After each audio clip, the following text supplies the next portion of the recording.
Capítulo 2. Um novo mundo se revela para mim. Obviamente, eu havia passado por uma experiência de renascimento, em que todas as formas de medo haviam se afastado de mim. Eu agora tinha coragem de tal maneira que nunca havia experimentado antes. Apesar do fato de ainda não ter sido mostrado para mim como ou de que fonte eu seria capaz de receber os recursos necessários, eu tinha fé inabalável de que o dinheiro estava vindo ao meu alcance. Na verdade, conseguia enxergá-lo já em minha posse. Em muito poucas ocasiões na minha vida inteira pude experimentar tal tipo de fé. Na verdade, era um sentimento indescritível. Não há palavras na língua portuguesa que possam descrevê-lo. Fato que todos aqueles que tiveram experiências similares podem facilmente testemunhar. Naquele instante, comecei a colocar em prática as instruções que havia recebido. Todo aquele sentimento de que eu estaria entrando em uma missão impossível, agora haviam me deixado. Um por um, comecei a buscar em minha mente os nomes de todos os meus conhecidos que talvez pudessem ser capazes de financiar os $25 mil de que eu precisava. Começando com o nome de Henry Ford e passando por toda a lista de mais de 300 pessoas. Meu outro eu simplesmente disse: continue procurando. A hora mais escura é justamente um pouco antes da aurora. Mas eu chegara ao fim da linha. Minha lista inteira de conhecidos havia sido esgotada, e com ela, minha resistência física também. Eu estava trabalhando, concentrando a minha mente naquela lista de nomes por basicamente 2 dias e 2 noites, parando somente para dar alguns cochilos. Recostei-me na cadeira, fechei meus olhos e entrei numa espécie de transe por alguns minutos. Fui acordado pelo que parecia ser uma explosão no quarto.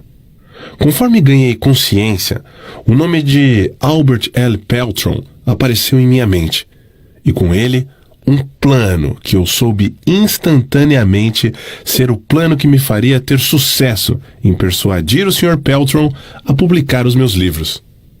Eu me lembrei que o Sr. Peltron, somente como um editor da revista Golden Rule, Regra de Ouro, aquela que eu havia publicado em anos anteriores. Eu me sentei, peguei a máquina de escrever e enderecei uma carta ao Sr. Peltron em Meriden, Connecticut, e descrevi o plano da mesma maneira que ele havia sido entregue para mim. Ele respondeu por telegrama, dizendo que estaria na Filadélfia para me ver no dia seguinte. Quando ele chegou, mostrei a ele os manuscritos originais da minha filosofia e brevemente expliquei qual seria a sua missão.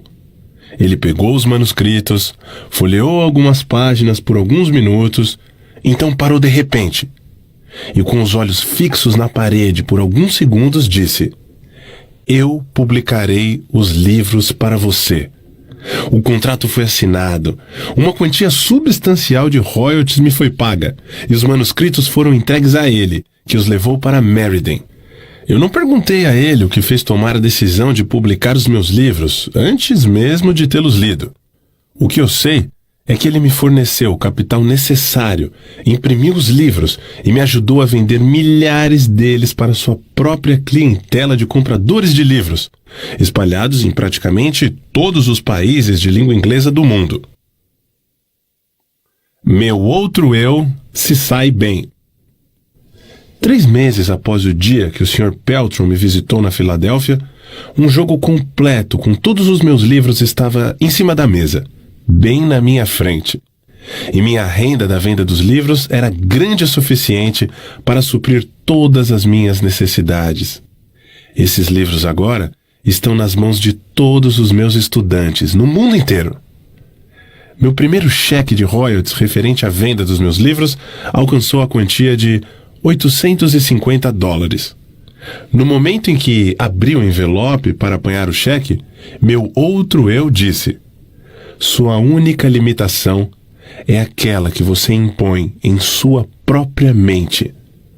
Não tenho certeza de que eu entenda exatamente o que esse outro eu seja, mas tenho plena convicção de que não há derrota permanente para o homem ou a mulher que o descubra e confie nele.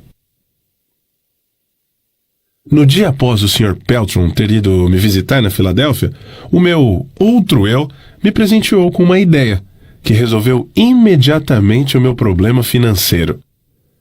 A ideia que cruzou a minha mente me mostrava que os métodos de venda da indústria automobilística tinham que passar por uma mudança drástica e que os futuros vendedores dessa área da indústria teriam que aprender a vender automóveis, em vez de meramente servir de compradores de carros usados, como a maioria estava fazendo na época.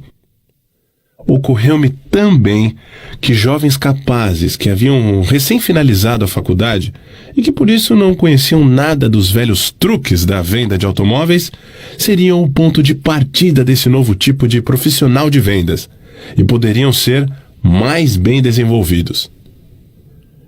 A ideia era tão distinta e impressionante que eu imediatamente liguei para o gerente de vendas da General Motors e brevemente expliquei o meu plano. Ele também ficou impressionado e me indicou para visitar uma filial da companhia de automóveis Buick, que naquela época era propriedade e dirigida por Earl Powell. Eu visitei o Sr. Powell, expliquei-lhe o meu plano e ele imediatamente me colocou para treinar 15 garotos cuidadosamente selecionados da faculdade. A minha renda deste treinamento foi mais do que suficiente para tomar conta de todas as minhas despesas pelos próximos meses, até que os resultados da venda dos meus livros começassem a entrar, incluindo o custo daquela luxuosa suíte que naquela época me preocupou muito. Meu outro eu não havia me desapontado. O dinheiro que eu precisava estava em minhas mãos, justamente no momento em que eu precisei.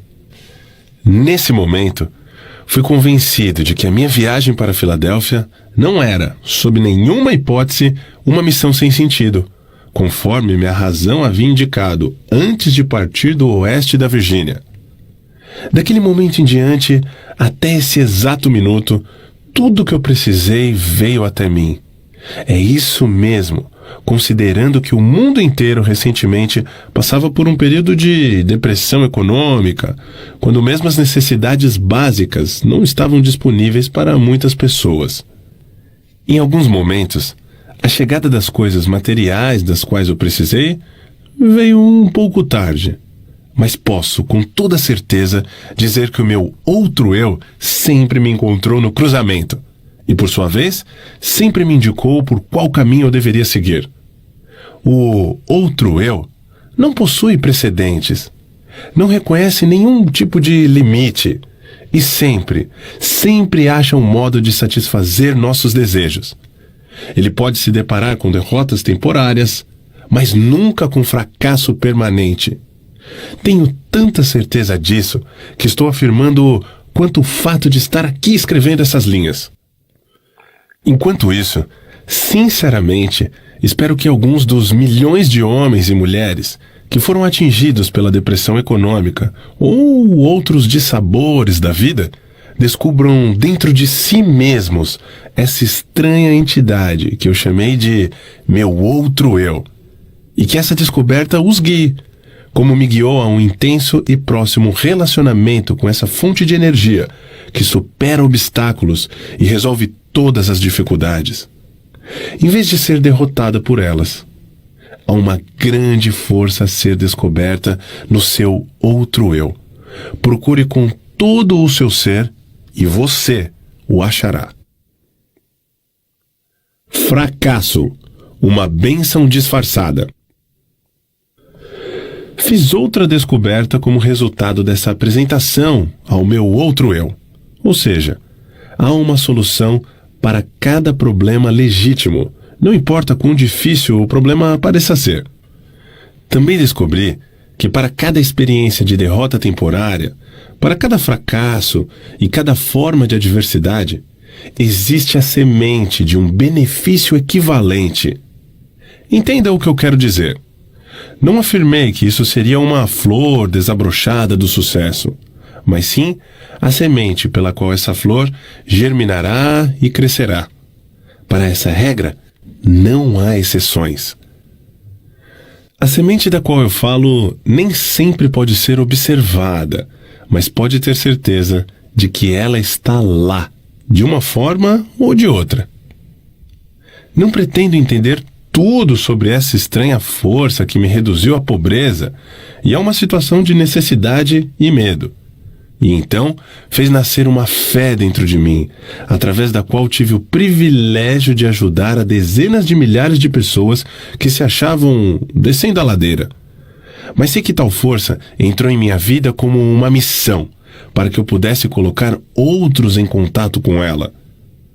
Durante um quarto de século em que me dediquei à pesquisa das causas de sucesso e fracasso, descobri muitos princípios de verdade, que têm sido úteis para mim e para outros.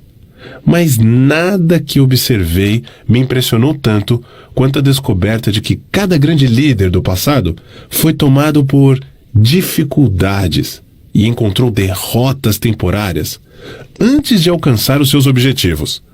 De Cristo até Edison. Os homens que mais realizaram foram os que mais se depararam com formas duradouras de fracasso temporário. Isso pareceria justificar a conclusão de que a inteligência infinita tem um plano, ou uma lei, pela qual ela faz com que os homens se deparem com muitos obstáculos, antes de dar-lhes o privilégio da liderança, ou a oportunidade de realizar um serviço útil, de uma forma notável. Eu não desejaria sujeitar-me novamente às experiências pelas quais passei naquela noite fatídica de véspera de Natal em 1923. E também naquela noite, quando caminhei em volta da escola na West Virginia e lutei aquela terrível batalha contra o medo. Mas toda a riqueza do mundo não seria capaz de me fazer abandonar o conhecimento que ganhei dessa experiência. A fé tem um novo significado para mim. Repito que não sei exatamente o que é esse outro eu, mas sei o suficiente para me apoiar nele e com um espírito de absoluta fé em tempos de necessidade, quando a razão da minha mente parece inadequada para suprir as minhas necessidades. A depressão econômica que começou em 1929 trouxe miséria para milhões de pessoas, mas não devemos esquecer que a experiência trouxe também muitas bênçãos. A começar pelo conhecimento de que há algo infinitamente pior do que ser forçado a trabalhar, que é ser forçado a não trabalhar. De certa forma, essa depressão foi mais uma bênção do que uma maldição. Se analisada à luz das mudanças que trouxe para as mentes de todos que foram afetados por ela. O mesmo é verdadeiro para cada experiência que altera os hábitos dos homens e os força a olhar para o seu interior, para a solução dos seus problemas. O tempo que passei em reclusão na West Virginia foi, sem sombra de dúvidas, a mais severa das punições da minha vida. Mas a experiência trouxe bênçãos, na forma de conhecimentos de que eu precisava, e que, de certa forma, mais do que compensaram o sofrimento. Esses dois resultados, o sofrimento e o conhecimento ganho dele, foram inevitáveis. A lei da compensação, a qual Ralph Waldo Emerson tão claramente definiu, fez esse resultado um tanto quanto natural e necessário. O que o futuro pode guardar para mim na forma de desapontamentos, através de derrotas temporárias, com certeza não tenho meios de saber. Mas sei, contudo, que nenhuma experiência do futuro pode possivelmente me atingir tão profundamente quanto aquelas do passado, porque agora tenho acesso ao meu outro eu. Desde que esse outro eu tomou conta de mim, venho tendo acesso a um tipo de conhecimento que, por certo, não teria descoberto, enquanto a minha antiga entidade, chamada medo, estava no controle. Aprendi que todos aqueles que se deparam com dificuldades que parecem insolúveis podem resolvê-las, e ainda melhor, lidar com elas. Se estiverem dispostos a esquecer suas próprias dificuldades e partir para ajudar outras pessoas que, porventura, estejam passando por dificuldades maiores. O valor de dar antes de tentar conseguir. Tenho plena certeza de que nenhum esforço que nós possamos fazer em prol daqueles que estão em momentos de dificuldade ocorre sem algum tipo de recompensa adequada. Nem sempre a recompensa vem daquelas próprias pessoas para quais prestamos serviços, mas a mesma virá de uma fonte ou de outra. Desconfio seriamente de que nenhum homem pode utilizar-se dos benefícios deste outro eu enquanto estiver impregnado pela ganância e pela avareza, pela inveja e pelo medo. Mas se eu estiver errado nessa conclusão, ainda tenho a honra de ser aquele que achou paz de espírito e alegria através de um ponto de vista que não estava correto. Eu preferiria, assim, estar errado e feliz a estar certo e infeliz. Mas esse ponto de vista não está errado. Enquanto eu estiver de bem com o meu outro eu, serei capaz de adquirir qualquer coisa material de que precise. Além disso, serei capaz de conquistar felicidade e paz de espírito. O que mais poderia alguém querer? O único motivo que me inspirou a escrever esse livro foi um desejo profundo e sincero de ser útil aos outros, compartilhando com eles tanto quanto eles estejam preparados para aceitar a fortuna que se tornou minha no momento em que descobri meu outro eu. Essa riqueza, felizmente, não pode ser medida em termos materiais ou financeiros, porque ela representa muito mais do que isso. Riquezas materiais e financeiras, quando reduzidas aos seus valores líquidos, são mensuráveis em termos de saldos bancários. Saldos bancários não são mais fortes do que bancos. Essa outra forma de riqueza da qual falo é mensurável, não somente em termos de paz de espírito e contentamento, mas da mesma forma como é manifestada naqueles que são adeptos da oração. Quando rezo, meu outro eu ensinou-me a concentrar-me nos meus objetivos e esquecer do plano que deve ser atingido. Não estou sugerindo que objetivos materiais devam ser adquiridos sem planos.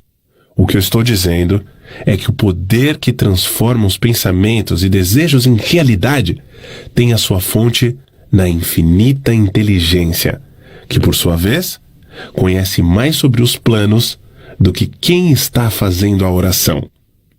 Colocando o caso de outra forma, não seria mais inteligente quando, em oração, confiar na mente universal para nos entregar o plano que melhor se adapte à realização do objetivo da nossa oração? Minha experiência com oração me ensinou que tudo aquilo que resulta de uma oração é um plano. Um plano que é adequado e adaptado para o atingimento do objetivo da oração, através de um meio natural e material. O plano deve ser transmutado através de uma ação de alto esforço. Eu não conheço nada a respeito de qualquer tipo de oração que possa funcionar favoravelmente em uma mente dominada, mesmo que em menor grau, pelo medo. Um novo meio de orar. Desde que me tornei íntimo de meu outro eu, minha forma de orar modificou-se. Eu costumava rezar somente quando encarava dificuldades. Agora, rezo antes da dificuldade, quando possível. Eu agora rezo não mais pelos bens e pelas grandes bênçãos desse mundo, mas para ser merecedor de tudo que já possuo. Acho que esse meio de orar é melhor do que o antigo. A inteligência infinita parece não ficar ofendida quando rendo graças e mostro que sou grato por todas as bênçãos que coroaram meus esforços. Fiquei maravilhado quando primeiro tentei esse plano de oferecer uma oração de agradecimento por tudo que eu já possuía, pois assim descobri a vasta riqueza de que já dispunha e não apreciava. Por exemplo, descobri que eu tinha um corpo maravilhoso, que nunca havia sido seriamente danificado pela doença. Eu contava com uma mente razoavelmente bem equilibrada. Tinha uma imaginação criativa, com a qual eu poderia prestar um serviço muito útil para um grande número de pessoas. Eu era abençoado com toda a liberdade que desejava, tanto de corpo quanto de mente. Nutria um desejo ardente de ajudar outros que não tinham a mesma sorte. Descobri que a felicidade, o maior de todos os objetivos do ser humano, era minha de qualquer maneira, com depressão econômica ou sem depressão econômica. Por último, descobri que eu tinha o privilégio de me aproximar da inteligência infinita, tanto com o intuito de agradecer pelo que eu possuía e por iluminar e direcionar meu caminho, quanto para pedir mais bênçãos. Pode ser útil para cada leitor desse livro fazer um inventário de seus ativos intangíveis. Tal inventário pode mostrar que existem ativos que não possuem valor. Alguns sinais que nós subestimamos. O mundo inteiro está passando por um momento de mudanças de tamanhas proporções que milhões de pessoas estão em estado constante de pânico, trazendo junto consigo preocupações, dúvidas, indecisões e principalmente medo. Parece-me que agora é o momento certo para todos aqueles que, por alguma razão, encontraram-se naquele cruzamento da dúvida e da incerteza, para que conheçam e se tornem íntimos de seus outros eus. Todos os que desejarem realizar tal tarefa acharão útil tirar uma lição da natureza. A observação mostrará que as estrelas eternas brilham todas as noites nos seus devidos lugares, que o Sol continua mandando seus raios de luz e calor, provendo a Mãe Natureza com abundância de comida e energia, que a água continua a correr da sua nascente na montanha, que os pássaros e os animais selvagens da floresta recebem condições adequadas e satisfatórias de alimento, que após um dia inteiro de trabalho, vem a noite para descansarmos, que após o movimentado verão, vem um inverno de calmaria, que as estações vêm e vão exatamente como faziam antes da crise de 1929 chegar, que na verdade somente as mentes dos homens deixariam de funcionar normalmente, e isso porque os homens preencheram suas mentes com o medo. A observação desses simples fatos da vida cotidiana pode ser muito útil como um ponto de partida para todos aqueles que desejam suplantar o medo pela fé. Eu não sou um profeta, mas posso, sem falsa modéstia, predizer que todo indivíduo tem o poder de mudar o seu estado material ou financeiro. Mas primeiro, ele ou ela tem que mudar a natureza das suas crenças. Não confunda a palavra crença com a palavra desejo. As duas não são a mesma coisa. Todo mundo é capaz de desejar vantagens financeiras, materiais ou espirituais. Mas o elemento fé é a única força verdadeira pela qual um desejo pode ser transformado em uma crença. E, por sua vez, a crença transmuta-se em realidade. E é exatamente nesse ponto o momento mais apropriado para chamar atenção para o real benefício que qualquer um pode experimentar, simplesmente usando de forma deliberada a sua fé, focada em qualquer forma de desejo construtivo. A mente age sempre de acordo com nossos desejos mais profundos e dominantes. Não há escapatória desse fato. Isso é literalmente um fato. Tenha muito cuidado com o que você deseja de coração, porque, por certo, será seu. A fé é o começo de toda grande realização. Se Thomas Edison tivesse parado, simplesmente desejando conhecer o segredo pelo qual a energia elétrica fazia com que a lâmpada incandescente acendesse, toda a conveniência que as suas descobertas trouxeram para a civilização teria permanecido como segredos da natureza. Ele encontrou-se com um fracasso temporário por mais de 10.000 vezes antes de, finalmente, conseguir arrancar esse segredo da natureza. Até que, finalmente, ela cedeu para ele. Porque ele acreditou que conseguiria. E, mais importante ainda, continuou tentando até que conseguiu a resposta. Edison descobriu mais dos segredos da natureza. Eles teriam sido chamados de milagres em um período anterior, no campo da física, do que qualquer outro homem que já viveu. E isso porque ele ficou íntimo do seu outro eu. Eu ouvi isso da boca do próprio Edison, mas mesmo que eu não tivesse ouvido, as suas realizações por si mesmas revelaram esse segredo. Nada dentro da razão é impossível para o homem ou a mulher que acredita e confia no seu outro eu. Tudo em que um homem ou uma mulher acreditar ser verdadeiro, a partir daquele instante, começa a se tornar verdadeiro. Uma oração é uma expressão de pensamento, algumas vezes expresso em palavras audíveis e outras vezes expresso silenciosamente. Observei por experiência própria que uma oração silenciosa é tão eficaz quanto uma oração expressa em palavras. Observei também que o estado de espírito de quem está rezando é o fator determinante para a oração funcionar, ou não. Minha concepção do outro eu, que tenho tentado descrever, é que ele simboliza meramente um novo modo de se chegar à inteligência infinita. Um modo pelo qual se pode controlar e direcionar o simples processo de combinar a fé com os pensamentos. Isso é somente outra maneira de dizer que agora tenho muito mais fé no poder da oração. O estado de espírito, conhecido como fé, aparentemente abre o meio para um sexto sentido, através do qual se pode comunicar com fontes de poder e informação que ultrapassam em muito os nossos 5 sentidos.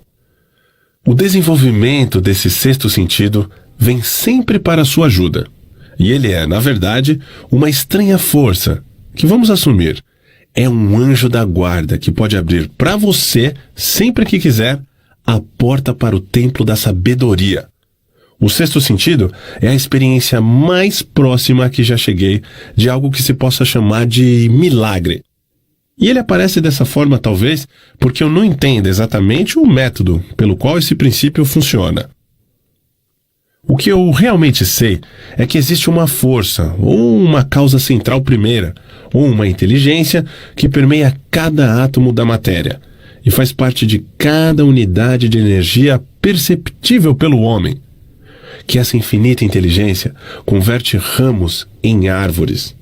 Faz com que a água escorra dos montes em resposta à lei da gravidade. Faz a noite após o dia, o inverno após o verão. Cada um mantendo seu próprio lugar e funcionando de forma harmoniosa, bem como o relacionamento entre si. Essa inteligência ajuda a transformar desejos em formas concretas ou materiais. Tenho esse conhecimento porque o experimentei. Por muitos anos, venho mantendo o hábito de fazer o inventário de toda a minha vida pessoal, uma vez por ano, com o objetivo de determinar quanto de minhas fraquezas consegui ultrapassar ou eliminar. E também para calcular quanto progresso, se é que tive algum, fiz durante o ano.